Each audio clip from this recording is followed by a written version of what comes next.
viral trending Twitter. Iya. Saya dibilang Miftah kafir. Saya jawab enggak masalah. Saya hanya gara-gara ceramah di gereja dibilang kafir. Iya. Saya mengucapkan selamat Natal, langsung dibilang Miftah Kristen. Saya jawab enggak masalah. Assalamualaikum teman-teman. Ya entah kenapa ya, di negeri kita ini selalu saja ada oknum-oknum yang mereka ini membuat kita ini geleng-geleng kepala.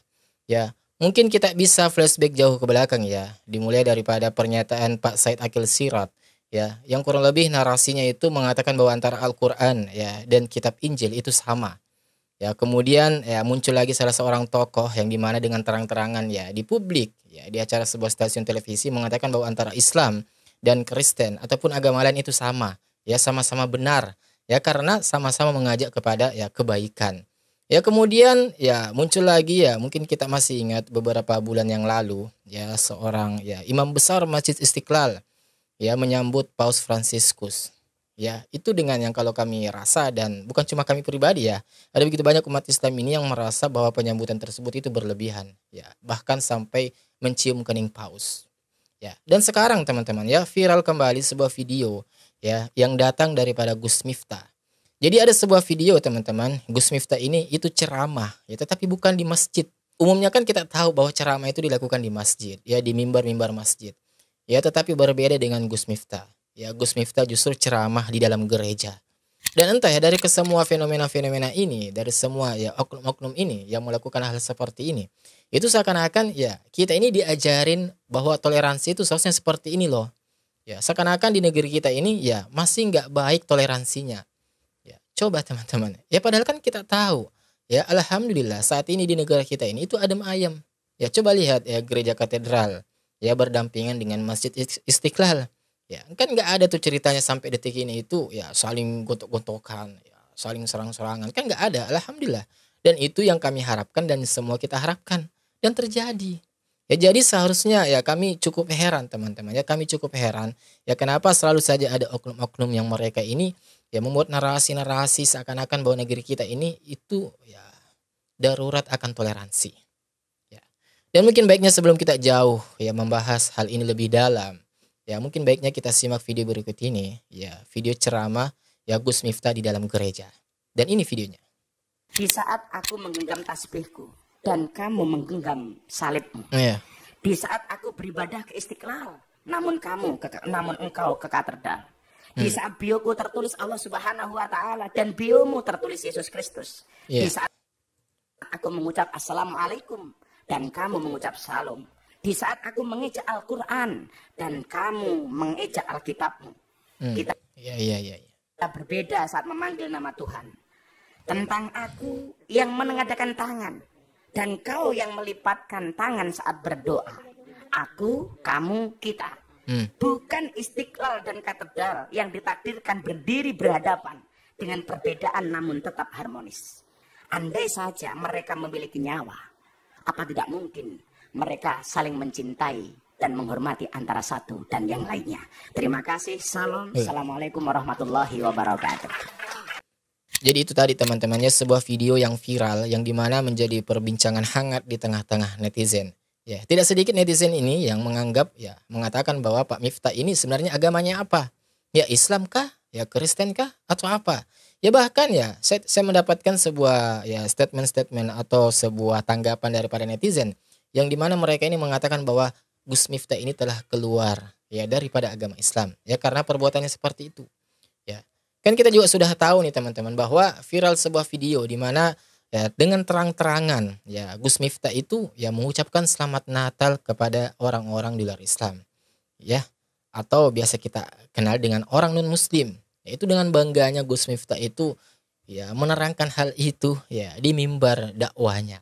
Bahkan ya kalau kita lihat di video itu ya justru Gus Miftah ini menawarkan kepada temannya yang non muslim itu ya untuk ya apa yang bisa saya bantu untuk perayaan hari Natalmu ya kurang lebih seperti itulah. Bro saya bisa bantu apa? Asik Pak. Saya bilang ucapkan selamat Natal ke dia. Mas selamat Natal ya. Merayakan Natalmu dengan sukacita dan bahagia sebagaimana aku muslim merayakan Idul Fitri dengan sukacita dan bahagia. Dia kaget telepon saya. Nggak apa-apa bro, nggak apa-apa, nggak ada masalah. coba teman-teman. Jadi ini tidak hanya sekedar mengucapkan selamat Natal, tetapi ingin juga ikut andil ya di dalam kegiatan ya ritual-ritual keagamaan ya orang-orang di luar agama kita. Dan lagi-lagi teman-teman, hal-hal ini adalah sebuah hal yang keliru. Hal yang tidak dibenarkan oleh Nabi kita Muhammad SAW. Dan tidak pernah dilakukan oleh Rasulullah SAW. Ya, begitupun juga dengan para sahabat. Ya, mereka sama sekali tidak pernah melakukan hal-hal yang seperti ini. Ya entah ya di mana gurunya ini Gus Miftah. Ya entah di mana beliau ini ya, belajar akan hal seperti ini. Dan seperti biasa teman-teman, setelah viral maka timbullah sebuah klarifikasi. Ya jadi ini ada sebuah video di mana klarifikasi daripada Gus Miftah tentang viralnya ya ceramah beliau di dalam gereja. Dan seperti apakah klarifikasi daripada Gus Miftah ya mengenai ya, ceramahnya di dalam gereja tersebut. Ya mungkin baiknya kita simak video berikut ini. Gus Miftah dihujat sama netizen di Indonesia. Gara-gara apa? Ceramah di gereja Penjaringan Jakarta Utara. Viral trending Twitter. Iya. Saya dibilang Miftah kafir. Saya jawab enggak masalah. Enggak masalah. Ya. Menggampangkan teman-teman ya. Syahadat lagi. Syahadat lagi katanya. Ya, Miftah kafir, enggak masalah ya katanya bagi Gus Miftah. Syahadat lagi, menggampangkan teman-teman. Ya, perbuatan seperti ini menggampang-gampangkan masalah. Ya. Orang kafir 70 tahun membaca la ilaha illallah sekali itu terbakar kekafirannya. Saya hanya gara-gara ceramah di gereja dibilang kafir. Iya. Saya mengucapkan selamat Natal, langsung dibilang Miftah Kristen. Siapa yang bilang? Kemarin 10 November saya mengucapkan selamat Hari Pahlawan. Saya tidak jadi Avenger. Tuh. Saya pribadi heran teman-teman ya. Siapa sih sebenarnya orang pertama kali yang memanggil orang itu Gus? Ya, coba. Ya menganalogikan ya ucapan selamat Natal dengan ucapan ya selamat Hari Pahlawan. Ya, padahal kedua hal tersebut sangat jauh berbeda. Enggak jadi pahlawan. Kamu jomblo, teman kamu menikah, mengucapkan selamat menikah, kamu tetap jomblo. Sebuah analogi yang sangat-sangat tidak masuk akal teman-teman. Tidak nyambung. Ya. Tuh teman-teman. Ya bisa kita saksikan. Ya bisa kita dengar. Ya. Terhadap masalah yang seperti ini pun. Ya itu beliau itu masih bercanda. Ya seakan-akan kalau kami duga beliau ini menggampang-gampangkan tentang perbuatan seperti itu. Teman-teman. Ya. Coba. Ya. Apakah pantas hal seperti ini untuk dilakukan oleh seseorang ulama. Ya seorang kiai. Kalau kami pribadi sih ya kurang tepat ya. Ya sangat tidak tepat. Ya. Apalagi beliau ini menganalogikan bahwa mengucapkan selamat Natal itu dengan ya mengucapkan selamat Hari Pahlawan. Ya. Itu dasarnya. Kalau kami duga ya itu dasar beliau. Ya. Kalau saya mengucapkan saja selamat Hari Pahlawan itu enggak apa-apa. Ya. Sama pun ya dengan mengucapkan selamat Natal maka juga enggak apa-apa dong. Ya. Kurang lebih seperti itu. Ya. Subhanallah. Ya kami pribadi sangat terkejut ya. Orang sekelas Gus ya, Gus Miftah dipanggil Gus, tetapi pemahamannya ya seperti itu. Ya. Tentu teman-teman ya antara mengucapkan selamat Hari Pahlawan atau selamat pahlawan ya, selamat kemerdekaan ataupun misalkan ya selamat Hari Ibu. Itu berbeda dengan mengucapkan selamat Hari Natal. Ya. Mengucapkan selamat Hari Pahlawan ya, selamat Hari Ibu, ya itu tidak di situ tidak mengandung unsur-unsur ya yang berkaitan tentang ya nilai-nilai tauhid, nilai-nilai akidah. Ya tidak. Berbeda dengan pernyataan atau ucapan selamat ya, selamat Hari Natal. Ya. Di situ itu menyangkut. Kita berbicara masalah tauhid di situ, teman-teman. Kita berbicara masalah akidah di situ, teman-teman. Ya. Ya mohon maaf ya, sebuah disclaimer penting bahwa video ini adalah merupakan video ya yang pembahasan kami tentang dogma kami umat Islam dan untuk saudara-saudara kami umat Islam yang mereka ini masih menggampang-gampangkan untuk mengucapkan selamat Natal. Ya. Jadi gini teman-teman, ya. Kenapa ucapan selamat Natal itu berbeda dengan ucapan selamat Hari Pahlawan misalkan? Ya, karena gini teman-teman, ucapan selamat Hari Natal itu berkaitan erat dengan nilai-nilai tauhid di dalamnya. Nilai-nilai akidah. Ya. Coba, ucapan selamat Natal itu kan, ya, artinya kita mengucapkan selamat nih, ya, atas kelahiran Tuhan mereka. Kalau hal ini diucapkan oleh orang-orang memang non-muslim itu nggak masalah. Ya. Tetapi ya menjadi masalah ketika ucapan tersebut diucapkan oleh orang Islam itu sendiri. Ya. Coba gimana bisa dibenarkannya, gimana bisa kita terima. Orang Islam ya itu berpemahaman ya, mereka meyakini bahwa Allah itu ahad ya, bahwa Allah itu Allah yang satu, Allah yang esa, tidak beranak dan tidak pula diperanakkan ya. Di surah Al-Ikhlas kan seperti itu ya, lam yalid walam yulad ya. Kita sepakat mesti di sini dulu kan ya, bahwa kita sepakat nih bahwa tauhid kita ya meyakini bahwa Allah itu hanya satu ya, Allah itu tidak memiliki anak ya. Kita sepakat tuh ya, karena itulah tauhid kita sebagai seorang muslim. Nah, jika kemudian ada orang yang sudah memiliki ya pemahaman seperti ini, mereka berkeyakinan bahwa Allah itu satu, ya kemudian mengucapkan selamatnya ya atas kelahiran Tuhan kamu. Disinilah letak masalahnya, teman-teman. Ya. Kita mengucapkan selamat hari Natal itu sama saja kita itu membenarkan keyakinan mereka. Itu salah satu pendapat daripada Ustaz Khalid Basalamah. Dan inilah yang diharamkan oleh para ulama kita. Dan inilah ya yang membuat ya, perkataan ya ucapan selamat itu, ya, selamat Natal itu tidak dibolehkan. Ya. Sebab di situ berkaitan erat ya, menyangkut masalah tauhid, menyangkut masalah akidah kita, teman-teman.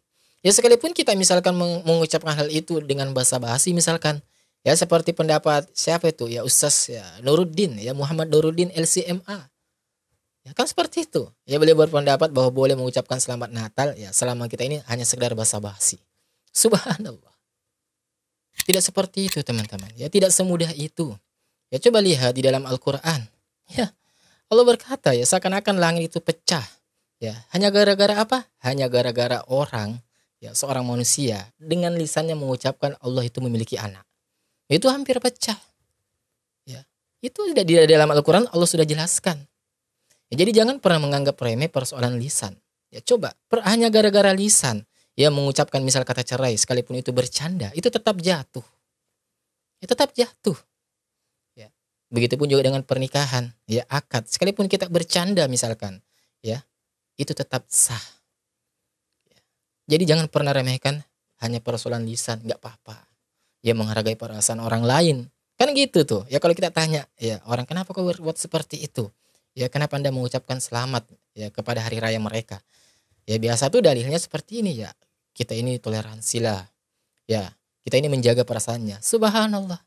Ya orang ini rela ya menjaga perasaan orang lain ya di saat bersamaan harus melukai Allah Subhanahu wa taala. Ya membuat Allah murka terhadap dirinya. Subhanallah. Jadi seharusnya kita teman-teman ya, kita ini boleh fleksibel ya, longgar.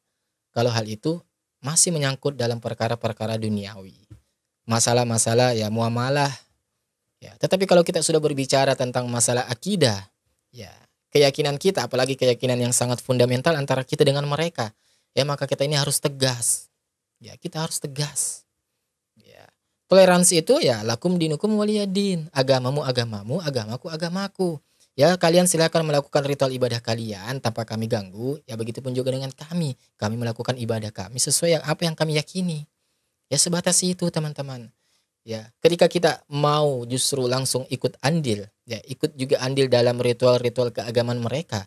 Ya maka ini bukanlah toleransi. Ya bukanlah toleransi tetapi kolaborasi. Ya dan kita lihat tadi. Coba. Ya cara ya, klarifikasi daripada Gus Miftah ini. Ya seakan-akan senang. Ya nggak apa-apa sekalipun saya disebut ya Kristen atau kafir misalkan ya kalau kami duga itu seakan-akan tidak masalah. Ya seakan-akan beliau ini tidak mempermasalahkan orang-orang yang menganggap ya Gus Miftah ini telah kafir ya. Beliau ini dengan santai gitu. Ya jadi seakan-akan perbuatan seperti ini itu bukan berarti apa-apa bagi Gus Miftah. Ya. Dan memang ya kalau kita melihat video-video daripada ceramah Gus Miftah ini ya itu ya kalau kami pribadi berpendapat ya ini pendapat kami pribadi ya. Itu lebih banyak ya menceritakan tentang ya pencapaiannya, tentang ya prestasi dirinya, ya apa yang ia capai misalkan, ya atau biasa bisa kita sebut dengan ya curhat lah, daripada mengajarkan kepada umat ini tentang ilmu-ilmu agama seperti fikih lah, ya masalah tauhid lah, kitab inilah, ya tafsir Al-Quran lah dan lain sebagainya. Ya silakan, ya kalian searching ceramah Gus Miftah, coba. Ya kalau nggak curhat ya masalah ya yang bahasa-bahasa saru gitu kan ya kepada wanita jamaah perempuan ya atau menghujat pedagang kecil contohnya pedagang es teh ya silakan Anda searching di YouTube. Itu banyak kok. Ya, jadi seperti itu teman-teman ya. Semoga saja ya Gus Miftah ini atau Pak Taim ini itu semakin lebih baik lah ke depannya. Ya, semakin lebih berintrospeksi diri. Ya, mau melihat kekurangan diri. Ya, apalagi ini kan ya ada begitu banyak nih netizen yang mengomentari beliau. Yang istilahnya ya yang mengkritiki beliau. Nah, harusnya ini menjadi momen yang sangat baik ya untuk seorang Gus Miftah untuk memperbaiki diri. Sehingga kedepannya ya beliau dalam ya berdakwah ya dalam berfatwa itu tidak ya seenaknya saja. Ya, karena lagi-lagi teman-teman, ya lagi-lagi ya ketika kita mengeluarkan sebuah pendapat ya ya syukur-syukur kalau pendapat tersebut itu baik, benar dan sesuai daripada Al-Qur'an dan Sunnah. Ya, tetapi kalau keliru ya subhanallah, nauzubillahi min dzalik. Ada begitu banyak umat atau pendengar kita yang mendengarnya, kemudian mengiyakannya, membenarkannya, lalu mengamalkannya. Ya, maka dosanya ya kita juga akan ikut tanggung. Ya, subhanallah. Saya teringat sebuah ya ulama, ya, guru saya mengatakan seperti ini. Kalau kita belum mampu untuk ya melakukan amal jariah, minimal jangan kita ini tinggalkan dosa jariah. Ya, jadi seperti itu teman-teman. Semoga kita ini bisa pahami bersama dan semoga video ini menjadi sebuah edukasi lagi bagi kita bahwa ya pentingnya ini kita ini menjaga nilai-nilai akidah kita. Ya, kita tetap toleransi kepada mereka. Ya, dengan mengizinkan dengan tidak mengganggu mereka. Ya. Sampai ketemu di video selanjutnya. Wassalamualaikum warahmatullahi wabarakatuh. Barakallahu fikum.